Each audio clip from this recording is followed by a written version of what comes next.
Party যাকে যে কাজের যোগ্য মনে করে সেই কাজ দেয়। আমাকে একসময় রাজ্যের সাধারণ সম্পাদক, রাজ্যের সভাপতি, তারপরে কেন্দ্রের দায়িত্ব দিয়েছিল। তো আমি তখন সেই রোল প্লে করেছি। আমাদের পরবর্তী জেনারেশন সবসময় রেডি থাকে, তো নেতৃত্ব পরিবর্তন হতে থাকে, পার্টি এগোতে থাকে। তো এখন যারা নেতৃত্ব দিচ্ছেন তারা বাংলার ব্যাপারে ভাবছেন, করছেন, ডিসিশন নিচ্ছেন। আমি একজন কর্মী হিসেবে আছি, পার্টি আমাকে ইলেকশনে কাজে লাগানোর কথা ভাবছে, তো যেরকম যেরকম দায়িত্ব তো আমি সেটা করব। নির্দিষ্ট কি কোনো দায়িত্বের কথা আপনাকে এখনও কোনো কথা হয়নি, সেই ব্যাপারে হয়নি। কোনো মাননীয় অমিত শাহ খালি বলেছেন আপনাকে লাগতে হবে পুরো ফর্মে। আমি বলছি ঠিক আছে, যেমন বলবেন সেটাই হবে। মানে এতদিন বাদে আবার মানে অমিত শাহ একদম সরাসরি আপনার সঙ্গে কথা এবং এরকমভাবে একটা বার্তা দিলেন, কি বলবেন এই গোটা মানে অনুভূতিটা কি? বার্তা দিলেন হলে পশ্চিমবাংলায় বিজেপি জিততে চায়, সরকার গড়তে চায়, অনেক হয়ে গেছে। আর সারা পশ্চিমবাংলা নয়, পশ্চিমবাংলার মানুষের জীবন নষ্টাগত, সারা ভারতবর্ষকে অশান্ত করে রেখেছে পশ্চিমবাংলা এবং এখানকার মাধ্যমে যে দেশবিরোধী শক্তি বাংলাদেশ থেকে ঢুকে সারা দেশে ছড়িয়ে গিয়ে বন্দুক থেকে আরম্ভ করে যা কিছু অ্যান্টি ন্যাশনাল অ্যাক্টিভিটি করছে। তো এটা সারা দেশের লোকও বুঝেছেন, আর আমরা তো লড়াই করছিলামই। এখন সারা দেশ তৈরি বাংলাকে পরিবর্তন করতে। মানে বিধানসভা নির্বাচন একেবারে হাতে সময় খুব কম। তার আগে আপনার যে এক্সপিরিয়েন্স, বিধানসভা নির্বাচন হাতে একেবারে সময় কম, আপনার যে এক্সপিরিয়েন্স, আপনার যে অভিজ্ঞতা, এটা তো মানতেই হবে। আপনি যখন প্রেসিডেন্ট ছিলেন সব থেকে বেশি আসন বিজেপি পেয়েছে। না ঠিক আছে, সেই জায়গায় আমরা পৌঁছেছি একটা জায়গায় ধাপে। তো সেই জন্য আমাদের যেমন আসন বেড়েছে, জনপ্রতিনিধির নেতৃত্ব বেড়েছে, অন্য পার্টি থেকে বহু নেতা এসছেন পার্টিতে, তো তাদের অভিজ্ঞতা, তাদের শক্তি সেটাও তো পার্টিতে যুক্ত হয়েছে। সেজন্য অনেকে ভাবছেন বিজেপি নাই, দেখা যাচ্ছে না। নির্বাচন আসুক, সব দেখতে পাবেন, আর সবাই মিলে একসঙ্গে লড়াই করবে। প্রাপ্ত হয়ে গেছিলেন দিলীপ ঘোষ আবারও মানে এই জায়গায় ভোটের ঠিক আগে, এটা কি কৌশল? আমি জানি না ব্রাত্য কী ব্যাপার। যারা পার্টির নেতৃত্বে আছে তারা ডিসিশন নিচ্ছে, তারা কাজ করছে। তো সেরকম এখন সবাইকে দরকার আছে। আমাকে অন্য রাজ্যের বাইরে একাধিক রাজ্যের দায়িত্ব হয়েছিল, সেখানে আমি কাজ করেছি। এখন পশ্চিমবঙ্গ জিততে হবে, সবাইকে একমুখী লড়াই করতে হবে। মানে ভোটের জন্য কি সবাই একসঙ্গে হলেন? নির্বাচনে তো বটেই, সবাইকে লাগেই। তা নাহলে যারা পদাধিকারী তারাই কাজ করতে থাকেন, বাকিরা সঙ্গে থাকেন। 26-এ কি দিলীপ ঘোষকে আবার খড়গপুরে দাঁড়াতে দেখা যাবে? সেটা পার্টি ঠিক করবে। মানে আপনার কি ইচ্ছা? দেখলাম যে একটা জেলা, আমার সবসময় পছন্দের আসন খড়গপুর। যখন থেকে আমাকে দাঁড়াতে বলা হয়েছিল আমি খড়গপুর বলেছিলাম। লোকসভায়ও তাই ছিল। গতবারে আমার পছন্দের বাইরে করা হয়েছিল। মানে এই ভুগতে হয়েছে পার্টিকে, সেটা সবাই দেখেছেন রেজাল্ট কি হয়েছে। দিলীপদা দেখলাম বাংলায় বিজেপিকে জিততে গেলে কি দিলীপ ঘোষকে লাগবেই?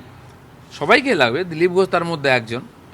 আমার মতো লক্ষ লক্ষ কর্মী আছেন যারা পরিশ্রম করে, কষ্ট করে, মার খেয়েছেন, জেল খেটেছেন, তাদের ফল আজকে বিজেপির এই প্রধান বিরোধী দল হয়েছে। দেখলাম পার্টির তরফ থেকে একটা তালিকা তৈরি করা হয়েছে জেলা ওয়াইজ প্রচারে, এবং সেখানে আপনারও শিডিউল দেখা যাচ্ছে। তাহলে কি আপনি আবার কাল থেকে জেলা ওয়াইজ পার্টি? আমাকে কিছু বলা হয়নি। আমি মাননীয় রাজ্য সভাপতির সঙ্গে দেখা করতে এসেছি আজকে, বসে একটু কথা বলবো, উনি কী চাইছেন আমার কাছ থেকে।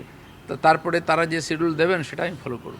আপনার দল আপনাকে এতদিন ধরে সেইভাবে কাজে লাগায়নি, হঠাৎ করে ভোটের আগেই এটা কি স্বার্থের জন্যই করা হচ্ছে? লাগাইনি, মানে লাগাবার সুযোগ ছিল না।